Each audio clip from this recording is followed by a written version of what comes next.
Duke Restore helps to creatively rebuild ecosystems in two primary ways.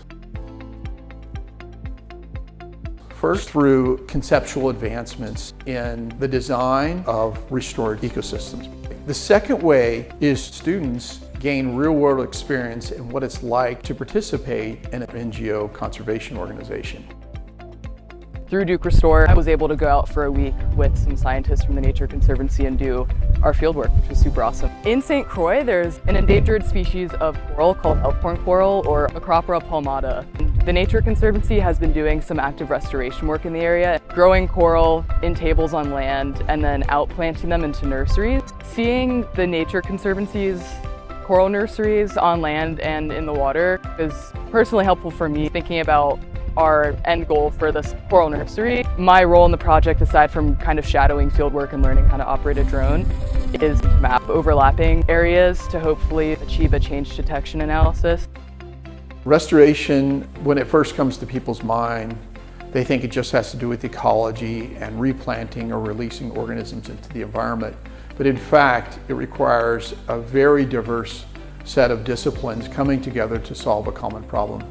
Yeah, seagrass is one of those kind of understudied, people don't really talk about it sort of a system, mostly because it's kind of out of sight, out of mind, because a lot of them are subtitle or barely intertidal here, but they're this really interesting system that a lot of people aren't introduced to. Yeah, it has a lot to offer that hasn't been explored yet. They create this habitat complexity to which other organisms can live and inhabit, and without them, our coastal systems would not look like they look and wouldn't be as diverse and so beautiful as they are. One of our most innovative discoveries to establish restored seagrass beds is that if you put the seeds out in the environment with baby clams around, they help to bury the seeds.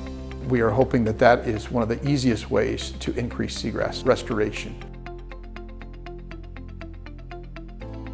One of the reasons why we think that living shorelines can be really beneficial ecologically is because they actually include restoration in their designs. In a lot of cases, we're actually restoring salt marsh or restoring oyster reefs or mangroves in areas where they have been lost or are actively being lost.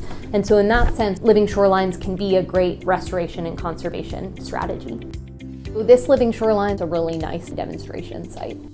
The beauty of many living shorelines, this one included, is that they're capable of adapting and self-maintaining. Typically, we don't see a lot of maintenance with these kinds of structures. Having nature with its biological diversity intact is incredibly important for local resistance and resilience. And by putting more nature out there and putting it back in creative ways, those services that nature creates will be more plentiful for humans to take advantage of.